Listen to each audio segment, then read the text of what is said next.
Hi guys, I rename the princess as princess and the knight, which is in blue color, as knight. And then guys, to the knight I added some more components.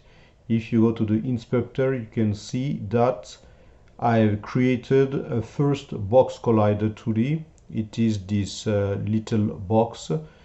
And why? It is because I don't want that the player collide and go inside the knight.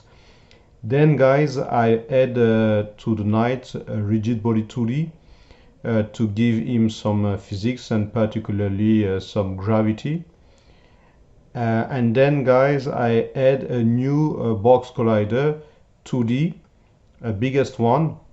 In that manner, the player can go inside until a certain level. And finally guys, what is the difference between those two box collider?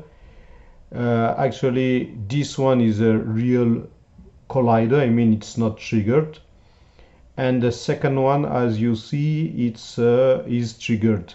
In that manner, I repeat, the player can go inside and approach our guys, I mean our enemies. So guys, now we have to code our enemies. So I create an enemy script. Okay guys, here what we want to achieve, I mean whenever the player approach the knight and is inside his zone, let's see, normally the knight must approach, and whenever the distance between the player and the knight is very little, let's say the equivalent of 2 meters, the knight start to beat him. So here things, and if the player is too far, the knight must stop and stay in idle position.